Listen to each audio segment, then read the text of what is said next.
Vamos dando continuidade, então, ao nosso encontro, Café Filosófico Espírita, hoje com o tema A Esperança segundo a Filosofia e segundo a Filosofia Espírita. Então, nós estávamos começando a falar um pouquinho sobre essa temática que foi desenvolvida no Encontro com a Cultura Espírita, e vocês poderão ver no portal do Centro de Estudos Filosóficos Espíritas, na íntegra, que é esse panfleto que vocês têm em mãos, é o filosofiaespírita.org. Todo o Encontro com a Cultura está lá, né? E, em detalhes, nós falamos sobre as influências espirituais, sobre os processos obsessivos individuais e coletivos, vampirismo, apocalipses, falsas profecias e pseudo-sabedorias, que é o que caracteriza, infelizmente, o nosso momento, né, de passagem para uma expectativa de mundo melhor. E aí fica a pergunta que vocês vão responder para mim agora. É possível ter uma visão de mundo diferente com o Espiritismo? O que vocês acham? Sim ou não? Sim. Quem acha que sim? Ótimo. Por quê? Vamos lá, Ângela. Porque ele explica com lógica as mudanças que possam ocorrer. Explica com lógica todas as mudanças que possam ocorrer e que estão ocorrendo também, né? Que mais? Por quê? Espera aí, deixa eu chegar aí. Como é seu nome? Renato. E melhora a amplitude de visão. Você, através do conhecimento, você consegue entender melhor as coisas. Sem dúvida nenhuma. Conseguimos entender melhor tudo aquilo que nos cerca, né? Principalmente a problemática existencial dos nossos dias. Quer dizer alguma coisa, Rô? É o exercício do esperançar, né? Aquela força que a gente tem de agir, de mudar, buscar melhor a transformação. Exatamente. Também, é isso. Edu? Eu complemento o que o colega Renato disse, a amplitude da visão, a gente passa a sair daquilo que a gente só consegue ver com os olhos físicos, né? Do mundo sensível, a gente passa a ter uma visão ampla de tudo. A gente está subindo na montanha para olhar, né, as coisas que estão acontecendo. Explica o que é mundo sensível para o pessoal. É aquilo que a gente percebe só com os 5 sentidos, né? A visão, o olfato, o paladar, o tato, né? Então a gente agora passa a ter uma percepção com o conhecimento do mundo espiritual, com o conhecimento das múltiplas existências, dos mundos habitados, a gente passa a ter uma visão diferenciada, uma visão mais completa de tudo que está nos ocorrendo, de tudo que nós estamos presenciando aqui. Muito bom, muito bom. Já encerramos o Café Filosófico. Vanderlei, você, o que você acha? Eu acho que conhecendo a realidade da nossa existência espiritual faz com que o resto se torne mais relativo, que a gente aprenda que isso é uma passagem, que é uma coisa temporária, e você começa a dar valor para as coisas que têm valor, e não para as coisas do dia a dia, que parecem ser a nossa realidade, mas que não são. Igual o mito da caverna, você se abre, você vê que existe um outro mundo, uma outra expectativa de vida e de realidade. Exatamente. A Raquel, quer falar alguma coisa? Você esqueci teu nome. Não, ela não quer dizer o nome. Qual é o teu nome? Rosana, não quer dizer nada? Não? Ah, que pena. Nós estamos aqui para filosofar. E filosofar é justamente isso, não é? Vamos lá, você. Você é o Ítalo. Olha, o nome dele é grego. Eu acho que o Espiritismo ele traz uma fé raciocinada, né? Deixa de ser uma fé cega, né? Então ele tem uma mistura de ciência, religião, né? Então ele abre a mentalidade humana, né? Abre perspectivas, né? Diferentes. E aí a gente passa a esperançar. E não mais a ficar esperando por dias melhores. Certo, Rosa? Quer dizer alguma coisa? Não? Seu Paulo? Tudo bem, seu Paulo? Alguém mais gostaria de falar alguma coisa? Como é seu nome? Cecília. Então, eu tenho uma visão bem mais simplista do que isso, né? Eu fui criada na igreja católica, aquela bem ferrenha e tal.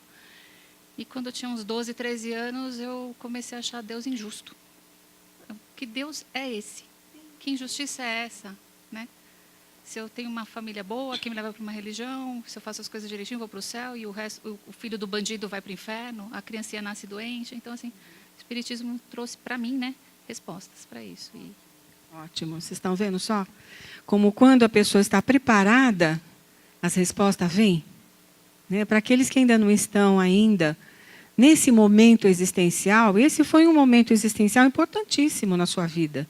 Mas para aqueles que ainda não chegou esse momento, permaneçam então nas igrejas, porque aquilo satisfaz, aquilo supre as necessidades daquelas pessoas. Né? O fato de estarem ali num cerimonial, num ritual, assistindo à liturgia, comungando. Enfim, para eles isso é importante. Para nós já não é mais, porque já não quer dizer muita coisa, não é? Muito bom, vamos lá. Então, é possível ter uma visão de mundo diferente com o Espiritismo? Todo mundo concorda que sim, né? Olha só o que diz Allan Kardec no livro A Gênese. Suponhamos um homem colocado no cume de uma alta montanha, observar uma vasta extensão da planície em derredor. Num espaço de poucos quilômetros, pouca coisa poderá abarcar.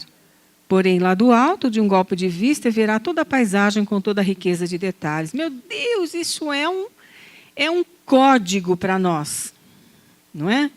Código desvendado. Não é somente para a teoria da presciência, porque é a isso que se refere.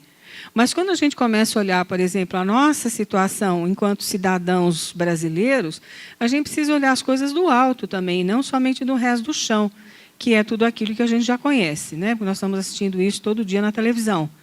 Mas vamos olhar um pouco mais para cima e ver, bom, então agora, quem sabe, é um caminho para o Brasil mudar. Não é?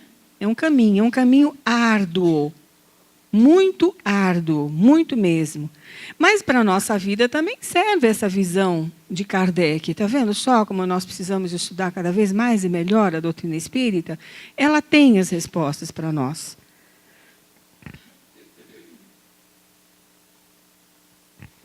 Sem dúvida nenhuma. Por isso já foi previsto, não é? Lá no Evangelho de João, a chegada do Consolador, para que fique eternamente convosco. Consolador por quê? Porque nos dá toda a condição de conhecer, não é? Isso é consolador, porque ficar na ignorância de conhecer e de esperançar, porque ficar na ignorância é um sofrimento, né? Ficar só na expectativa de que algo aconteça para minimizar o sofrimento das pessoas e o meu.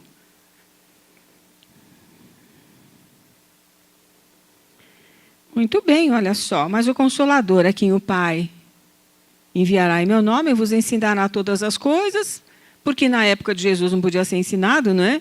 E vos fará lembrar de tudo que vos tenho dito, porque ao longo de toda a Idade Média, o que aconteceu? Os homens criaram o quê? As religiões. E tudo que o homem cria, quando não serve mais, ele mesmo se encarrega de destruir ou de desconstruir. E é o que está acontecendo hoje. Né? Por isso, o crescimento do ateísmo. Né? Essa é uma das causas.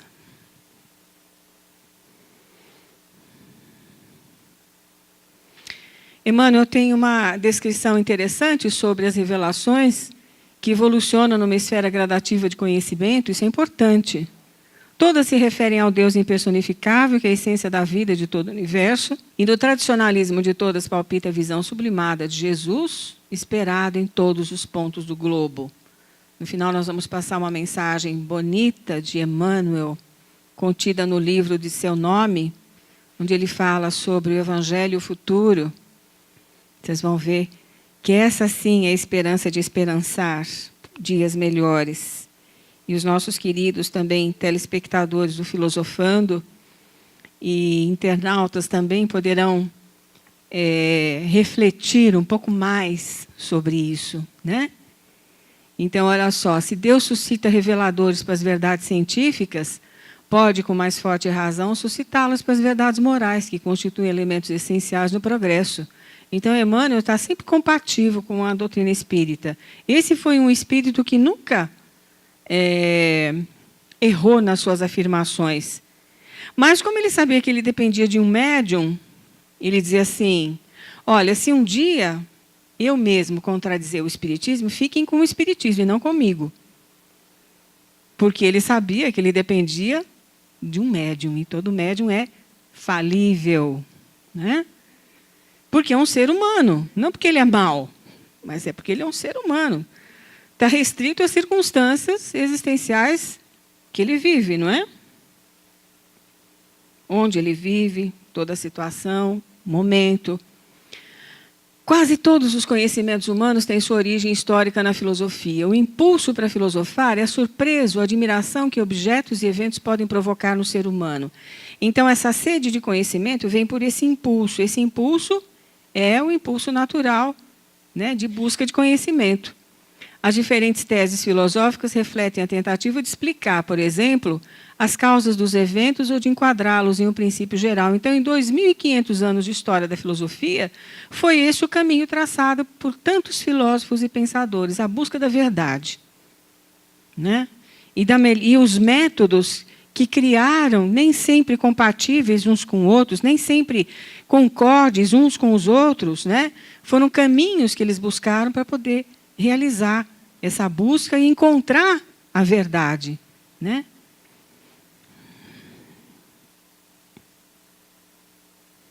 A filosofia causa espanto, isso é uma definição interessante que a gente sempre encontra, né?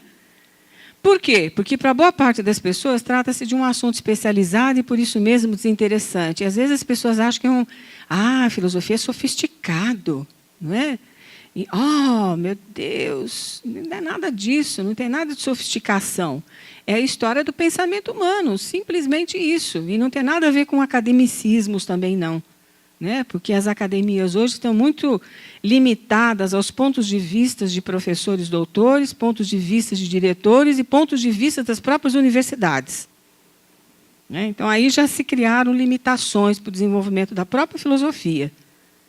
E hoje a filosofia enveredou para caminhos de ordem política aqui no Brasil, né? Que também é algo estanque, parado no tempo, porque é algo que fica girando em torno de uma ideia só. E, na Europa, o existencialismo ateu. Então, nada melhor do que buscar o caminho do meio, como queria o Aristóteles, né, e tomar a filosofia espírita como norteadora da nossa existência, porque também é o desenvolvimento do pensamento humano. Ela extrai o melhor do pensamento dos pensadores. Muito bem. Então, não podemos nunca delegar a função de pensar. Por isso que eu falei aqui sobre aquelas questões de mensagens mediúnicas e tal. Então, sempre o olhar crítico, é isso que a filosofia espírita nos traz. É o olhar crítico sobre tudo aquilo que a gente possa vir a não acreditar. Ou a acreditar. As consequências do não exercício do pensar, especialmente da omissão crítica diante da vida, não são bem conhecidas, sem dúvida nenhuma, as consequências disso tudo, né? Olha só.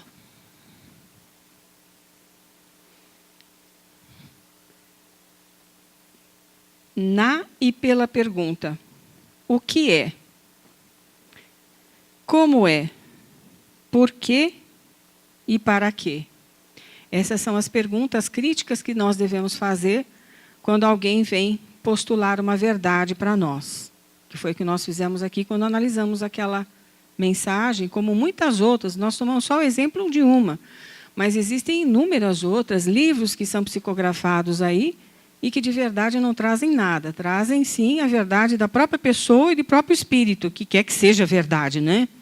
Então, é uma verdade parcial, relativa, opinativa e, portanto, pertencente a uma pessoa.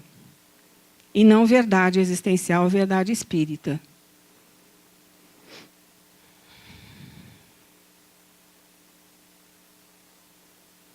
Olha só, então isso aqui é uma atitude filosófica. Aprender a filosofar é, portanto, aprender a perguntar. A filosofia é, assim, portanto, um saber que incita o pensamento a despertar-se sempre.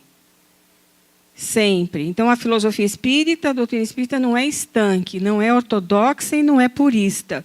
Ela vai se desenvolvendo, mas desde que se desenvolva em padrões corretos de saber, e não a partir das ideias de um ou de outro.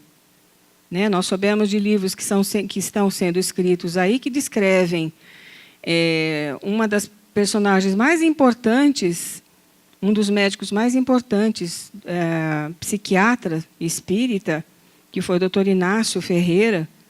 Então, ele criou um dos hospitais mais importantes psiquiátricos aqui, me parece que em Minas, né, onde ele tratava os seus pacientes, né, não somente com a terapêutica da psiquiatria, da psicanálise, tradicionais, mas também com assistência espiritual, com tratamentos de desobsessão.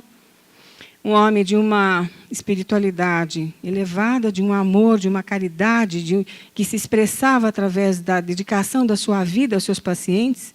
E, de repente, ele falece e começa a psicografar livros dizendo que ele fuma no mundo espiritual, que ele faz partos no mundo espiritual. Ora, que é isso?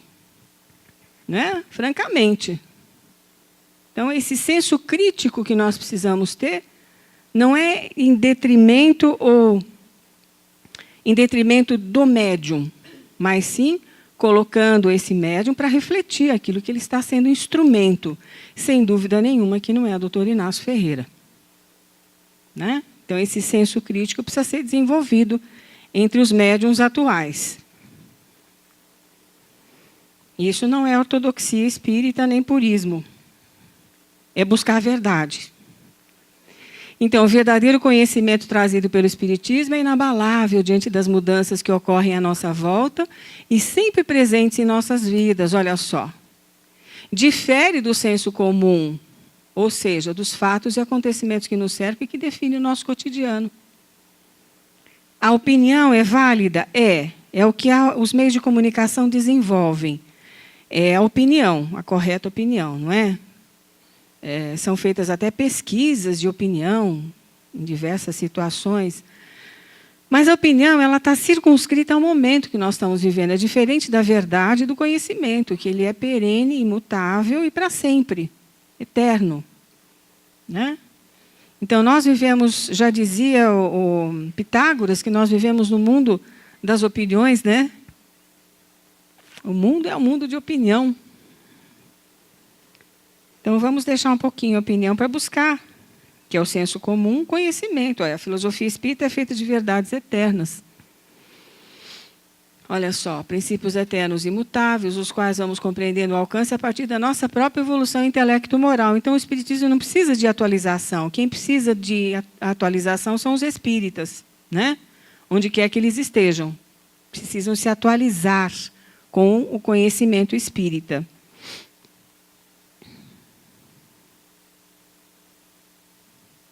Não devemos confundir espiritualismo, portanto, com doutrinas espiritualistas que não buscam a verdade, senão a verdade delas próprias ou daqueles que as criam. Nós sempre dizemos assim, o espiritualismo é um caminho, o porto de chegada é o espiritismo. Né?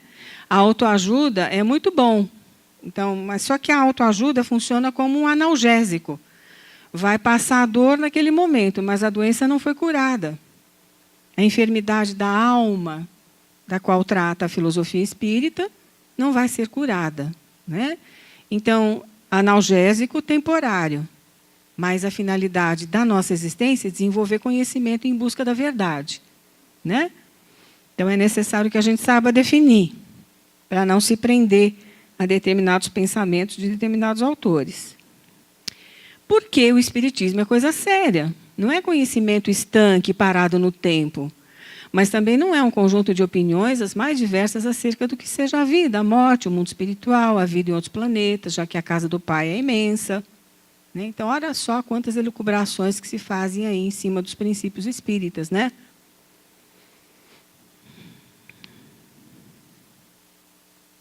A filosofia quer encontrar o significado mais profundo dos fenômenos, foi o que fez a filosofia espírita, foi em busca e pesquisou e descobriu. Não basta saber como funcionam, mas o que significam na ordem geral do mundo humano, foi o que o espiritismo descobriu. Concordam?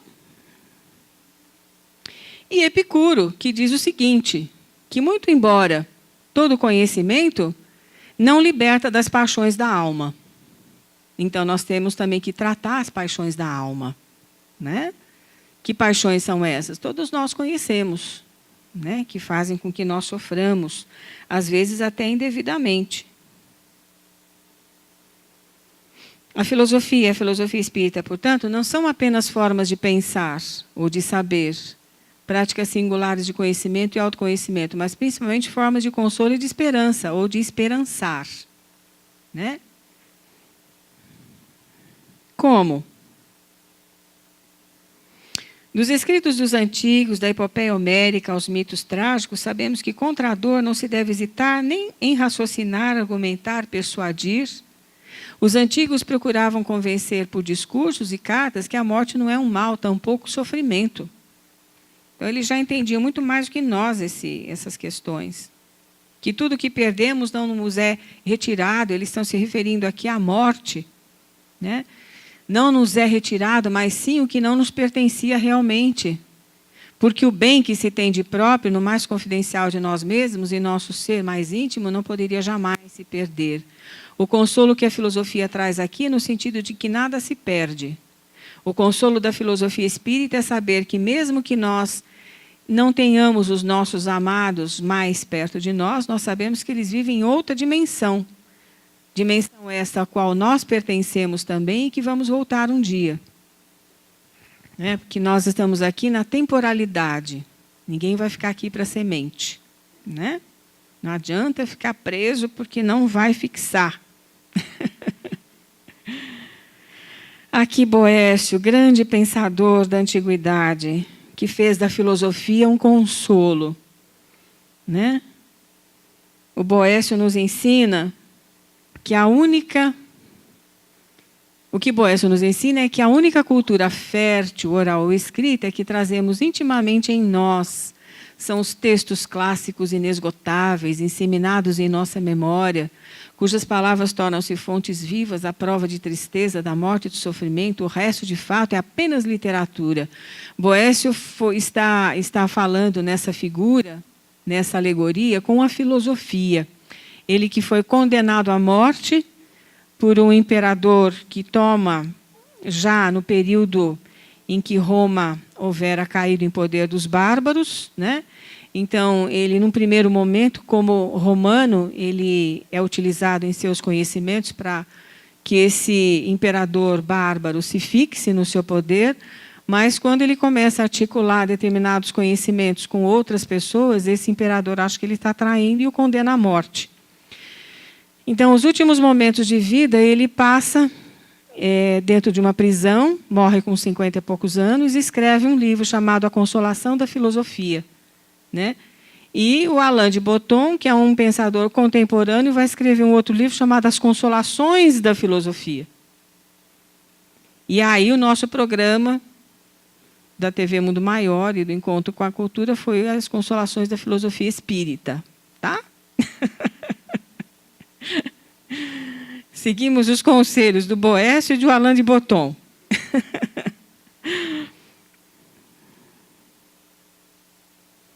Em que consiste a felicidade dos bons espíritos, hein? Vamos ver se todo mundo sabe. Em que consiste a felicidade dos bons espíritos?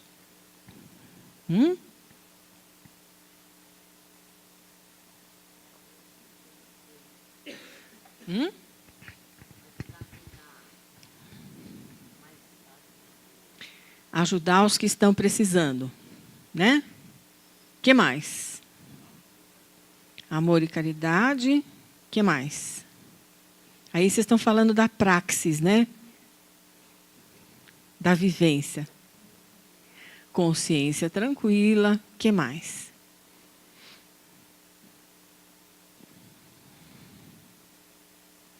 Esperança de esperançar. Que mais? Vamos ver o que os espíritos falam para a gente? Olha só que coisa interessante. Em conhecer todas as coisas. É uma felicidade, olha só, tá vendo? Por isso que o espiritismo é consolador. A felicidade dos espíritos é sempre proporcional à sua elevação. Quanto maior conhecimento, maior a alegria de saber. E quanto maior a alegria de saber, maior a alegria de ajudar. Não é? Olha só.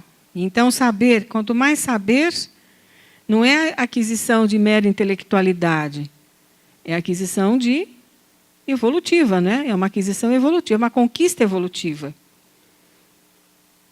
No livro 4 do Livro dos Espíritos, nós temos uma passagem belíssima sobre esperanças e consolações, que os Espíritos escrevem para nós, inclusive a última parte fala sobre suicídio, né? Suicídio esse que hoje está em pleno andamento, essa ideia de autocídio, né? De exterminar o corpo, já que o espírito rebelde não se satisfaz com os desafios existenciais, não busca solucionar os seus desafios, não se satisfaz com o consolo que poderia obter de outras formas possíveis e imagináveis, né? Por exemplo, a própria religião, né? Então, a busca do autocídio através das viciações de toda a sorte, da inconformação, da revolta, do ódio, da agressão contra o outro. Isso é um suicídio coletivo. É o que nós estamos vivendo no momento, né? Por isso, o cuidado que nós temos que ter com o desequilíbrio do outro.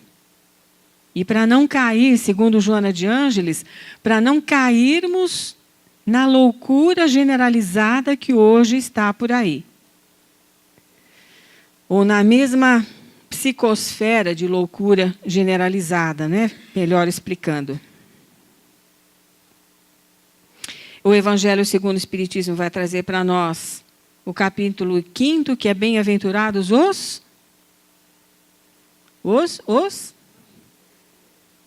os aflitos, né? Bem-aventurados por quê? Aí todo mundo diz assim, ah, mas o Espiritismo diz que é bom sofrer para poder evoluir, né? Não é bem assim, né, Edna? Não é bem assim, né? Nós sofremos por uma circunstância evolutiva. Não é? O sofrimento, a mágoa, a melancolia, a tristeza fazem parte do nosso momento evolutivo. Não adianta ficar querendo tomar antidepressivo. Antidepressivo é para quem sofre de depressão profunda, para quem já entrou em padrões de desequilíbrio profundo. Agora, por uma tristeza, por um choro, por uma razão ou outra, olha, maravilha, vamos continuar chorando sim, nos entristecendo sim, porque isso faz parte da vida. Ninguém pode ficar sorrindo todo o tempo. Não faz parte da nossa alegria ainda, porque nós não sabemos tudo. Olha lá a definição que os Espíritos deram para nós, né? A partir do momento que nós soubermos tudo, nós vamos saber que todo o nosso sofrimento, inclusive aqui, tem um tempo.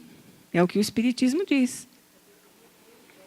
E saber que nunca é vão. Exatamente, tem uma razão de ser, não é? Então, o Espiritismo não visa a conversão dos seus adeptos, mas a compreensão de seus princípios. O desejo profundo de autoconhecimento, a adesão espontânea aos ensinos ético-morais, o desenvolvimento da ciência espírita em bases de lógica e respeito aos seus princípios, o respeito e o amor a Deus e ao próximo. Esses são os desafios para o século XXI que estão nas nossas mãos, de espíritas conscientes, né? Então, vamos dar andamento a tudo isso. E as pessoas que estão à nossa volta, nós somos multiplicadores dessa ideia. Olha só que coisa importante, não é? Os expositores que estão em sala de aula, os palestrantes de reunião pública, os atendentes de plantão fraterno, mas também da nossa vida pessoal, a nossa família, os nossos vizinhos, amigos, não é? E até para o inimigo a gente pode dar exemplo, né? Vamos chamar de desafeto, né? Essa palavra inimigo é tão feroz. Muito bem. Então, agora eu vou falar um pouquinho sobre a nossa proposta de consolo através do estudo. Desde 2001, nós começamos a pensar num projeto, né? Num projeto de estudo, num projeto pedagógico, com algumas atribuições didáticas, para a gente poder desenvolver esse conhecimento em sala de aula, depois de fazer o curso de doutrina espírita, o que fazer depois, né? Ah, e eu vou embora do centro? Não, não vai embora do centro. Ninguém está te tocando daqui, não é? Ao contrário. Você precisa continuar aqui, não é? Mas continuar não no formato de um curso, porque às vezes o curso tem começo, meio e fim, e aí você muitas vezes acaba indo embora do centro, né? Então, sem dúvida nenhuma, se engajar nas tarefas que o centro propõe, mas também num grupo de estudos como desses que o Projeto Estudos Filosóficos Espíritas propõe a vocês, que eu falei para alguns que eu ia explicar o que é, porque muitos se interessaram, né? Então, o Projeto Estudos Filosóficos Espíritas tem 3 propostas: filosofia espírita e mediunidade, que nós já fizemos em outras casas espíritas, mas aqui no Centro Espírita Nosso Lar nós temos filosofia espírita, né? E temos também o VER, que é visão espírita da religiosidade. Filosofia espírita, neste ano, está aos sábados, e o Visão Espírita da Religiosidade, que está às quintas-feiras, né? Das 19 às 21, e aos sábados, das 17 às 19 horas. Né? Então, o que nós fazemos nesses grupos de estudo? Olha só que frase bonita do Herculano, que fala sobre a síntese conceptual de todas as suas realizações, que é o Espiritismo. Então, nós temos 2 eixos temáticos aqui, a filosofia espírita e o VER. Os objetivos gerais é difundir o Espiritismo no formato de grupo de estudo e pesquisa aprofundada. Então, nós começamos esse trabalho em 2001, fomos para a Federação em 2008, a Federação Espírita do Estado de São Paulo, e depois viemos para cá. A partir de 2011, nós fizemos esse trabalho, construímos esse trabalho juntamente com a equipe que está conosco do CEF.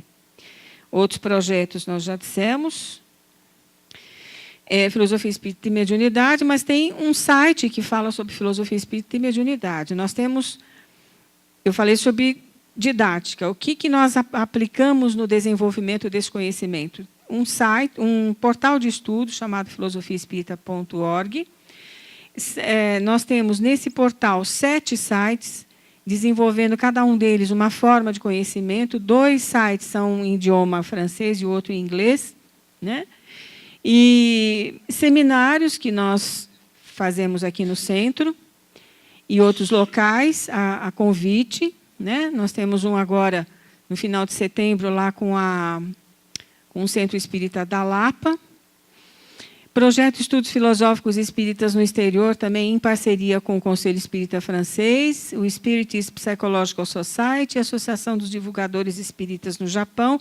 Essas pessoas divulgam esse trabalho por lá, né, nos seus países, nos seus grupos de estudo espírita. A filosofia espírita como parte da tradição filosófica, é isso que a gente estuda basicamente, é o objetivo específico, como indagação sobre os problemas fundamentais da existência, o sentido, o entendimento, o método de apreensão de realidade. Aqui, o que nós fizemos na manhã de hoje foi o exercício da filosofia espírita da existência, né?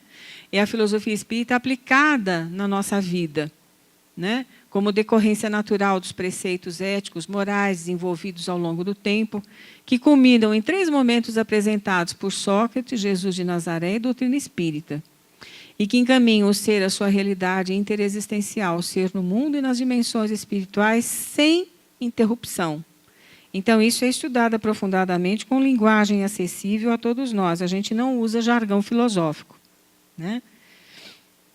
A filosofia espírita e seus aspectos convergentes com a filosofia, que foi o que nós fizemos hoje aqui, na manhã de hoje. História, ideias, pensamento, movimentos precursores, nunca coincidentes, que antecederam a síntese espírita num grandioso planejamento de espiritualidade sob a égide de Jesus de Nazaré.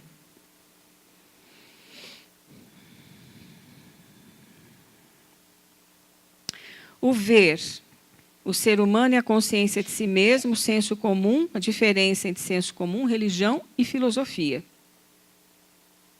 Esse enfoque, ele não despreza os demais temas contidos na vasta obra espírita. Jesus de Nazaré, os milagres, as predições, o maravilhoso sobrenatural, o desenvolvimento do senso moral e da consciência moral através dos tempos, os consolidadores da mensagem cristã e da presença deles na codificação espírita como componentes da falange do Espírito da Verdade. É o estudo que leva ao reconhecimento de Jesus como portador de uma supremacia moral incontestável. Esse estudo é desenvolvido às quintas-feiras. São 2 pilares, portanto, 2 momentos articulados com aula teórico-reflexivas, com programas específicos, onde a gente dá noções de filosofia da religião e filosofia moral, nas quintas-feiras. Esses aqui são os temas estudados na quinta-feira, no VER.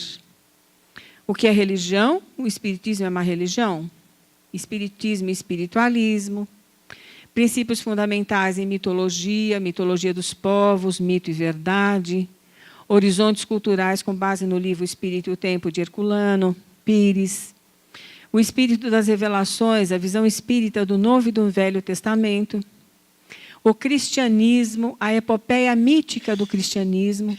O Evangelho segundo o Espiritismo, a sua formação. Fatos da vida de Jesus através da mediunidade espírita. A presença dos antigos cristãos na codificação espírita. Fé e razão. A perfeição, ética espírita, o Sermão do Monte e, finalmente, a biografia de Denizar Rivaio, vista sob o ponto de vista da sua vida como druida, né? E a herança druídica incerta na filosofia espírita, que é algo que muitas vezes as pessoas nem sequer supõem, não é? Mas existe uma influência importante aí. Os temas estudados do sábado, das 17 às 19 horas, o que é filosofia? A filosofia espírita, o espiritismo e a tradição filosófica, método, linguagem, arte e estética, o pensamento mítico, do mito à razão, a filosofia do espírito, o homem a caminho da verdade, a filosofia antiga, Sócrates, Platão, filosofia medieval, moderna e contemporânea. Tudo isso pode parecer difícil, mas não é. Isso aqui é trazido em palavras absolutamente acessíveis, né? Nada de prolixidade, nada de jargões filosóficos, porque o que a gente quer é entender e não complicar. Também temos um espaço interativo, muitas vezes é um espaço específico ou mesmo durante a aula, né? Nós interagimos com todos os participantes, com debates articulados através de dinâmicas, com utilização de texto base vinculado aos temas da aula, ou projeção de filmes. A gente discute muito, inserimos alguns filmes, principalmente na área de mitologia, né? Mas existem filmes muito interessantes que a gente aborda também, tanto no sábado quanto na quinta-feira, que tem a ver com os temas. Filmes bons, né, gente? Não são filmes assim que não tragam nenhuma mensagem.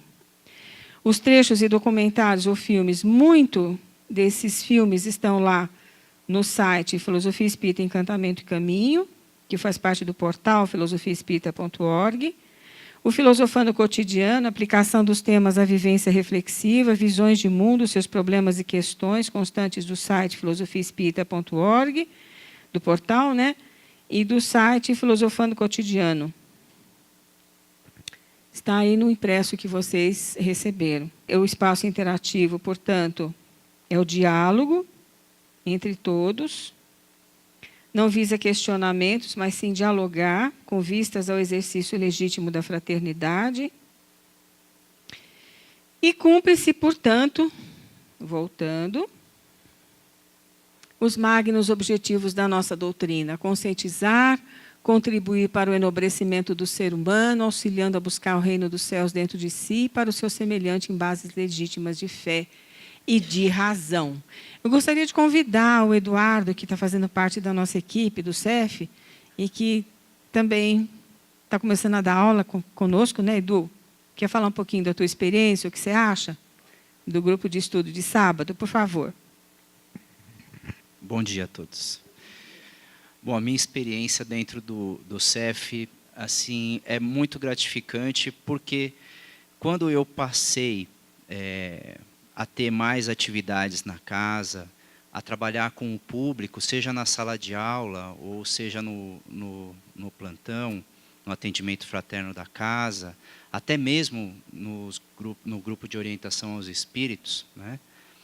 Nós nos deparamos assim com as situações mais diversas que a gente pode imaginar, porque a problemática do ser humano ela é intensa, né? Todos nós passamos por uma situação, um momento difícil, e isso reflete na vida das pessoas. E o que a gente tem quando a gente vem buscar a doutrina espírita?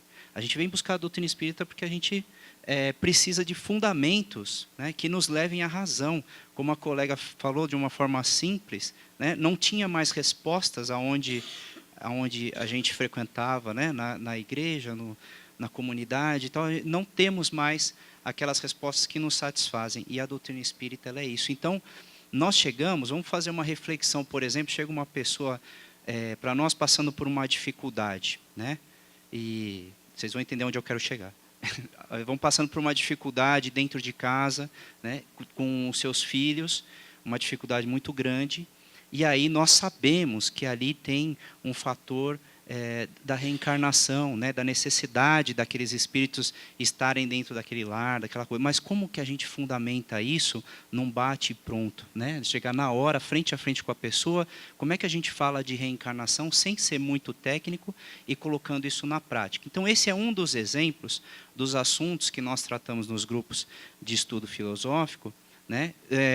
Entendendo como que se chegou ao longo dos tempos, que o ser humano foi pensando nessas coisas, culminou na doutrina espírita, todos aqueles pensadores, toda a filosofia moderna, contemporânea, a antiga, Sócrates, Platão, que vieram trazendo essas ideias e vão dando fundamentos para a gente. E isso na sala, nos grupos, nós vamos discutindo, né? E vem à tona, vem a experiência de um, vem a experiência do outro.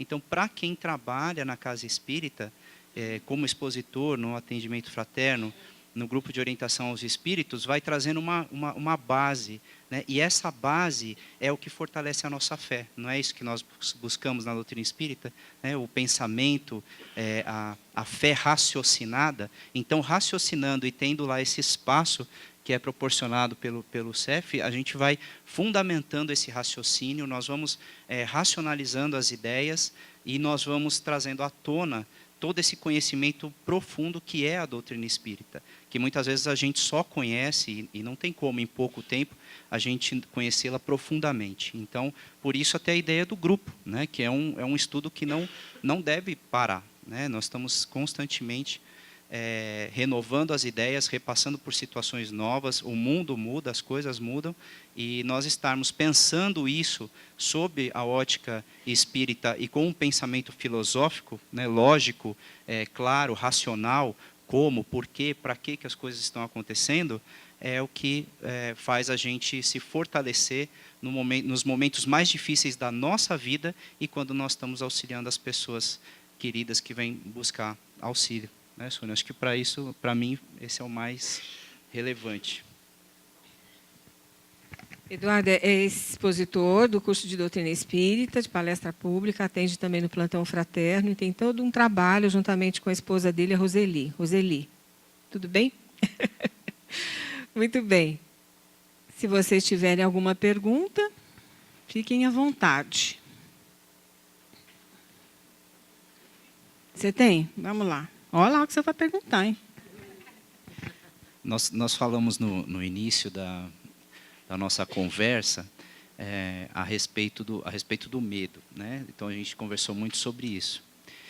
E ficou assim uma pergunta no ar, né? Esse medo que a gente tem das coisas do receio das coisas que podem acontecer, o receio de que aquilo que com certeza vai acontecer alguma coisa ruim, alguma coisa que a gente fica. Será que isso, se nós estamos sentindo isso ainda, nós aqui presentes, nós como seres humanos, não é fruto de uma falta de fé? Sem dúvida nenhuma, Eduardo. Olha, nós estamos agora suscetíveis, nesse fim de ciclo, a todas as especulações possíveis e imagináveis com relação aos problemas que nós estamos vivenciando, né? Quem olha a Europa hoje em dia, quem olha aquela demanda de pessoas migratórias, né? Aquela demanda migratória imensa que está sendo desenvolvida ali, de países em guerra, é uma invasão pela dor que ocorre hoje na Europa. Então, olhando tudo isso, as guerras que ocorrem no Oriente Médio, aliás, o Evangelho de Mateus, no capítulo 25, ele fala: e ouvireis falar de guerras e de rumores de guerras, né? Mas Jesus vem, numa outra mensagem, dizer que esse seria um momento de falsos profetas, que a gente tomasse muito cuidado. Então, sem dúvida nenhuma que nós estamos vivendo um momento muito difícil, mas isso não quer dizer que nós devemos tomar decisões descabidas com base no medo, no receio do que virá a acontecer, do que está por vir, não é? Muitas profecias ou más profecias que estão ocorrendo nesse momento dizem que nós estamos sendo julgados pelos espíritos da esfera crística, que chegaram à conclusão que nós não temos mais jeito, então nos deram um prazo até 2019, quer dizer, ou vocês evoluem até 2019, ou então nós vamos tomar uma decisão aqui, né, e vamos transformá-los em pedras como o olhar da Medusa, né? Então, isso não existe, isso não existe. Isso é mais uma mensagem aí que foi especulativa. Então, esse medo que nós temos do que está por vir, nada mais é do que medo interior, né? São as sombras que a gente ainda carrega dentro de nós mesmos, né? Nós carregamos essas sombras, não sabemos interpretá-las e ficamos acreditando nessas mensagens e nessas previsões aí, que não tem fundo de realidade ou de verdade nenhuma. Então, o medo está dentro de nós, né? Jesus é misericordioso, Deus é misericordioso, Ele sabe dos nossos problemas, das nossas dificuldades, dos empecilhos que nós temos para progredir, do sentimento de temor que nós temos diante do inevitável, muitas vezes, ou até do cumprimento da própria lei de causa e de efeito. Então, o sentimento que nós devemos ter pessoalmente é de acreditar de que Jesus é o nosso irmão maior, Ele está velando por nós, os espíritos superiores também. Deus, em sua infinita misericórdia, também vela por esta humanidade e por todas as outras do universo, dos universos que Ele criou. Então, nada disso é compatível com o processo evolutivo. O medo não é compatível, o temor, enfim, todos esses sentimentos que minimizam as nossas ações em função de um futuro melhor nosso. Então, vamos tratar de estudar bastante a doutrina espírita e pontuar a nossa vida dentro de um equilíbrio razoável e com base sempre no conhecimento que os espíritos trouxeram para nós. Não devemos temer evoluir. Evoluir, crescer, dói. Mas a gente tem que crescer, porque a gente tem que deixar de lado, né, muitas ideias pessoais, né? Então, é esse o nosso processo de crescimento.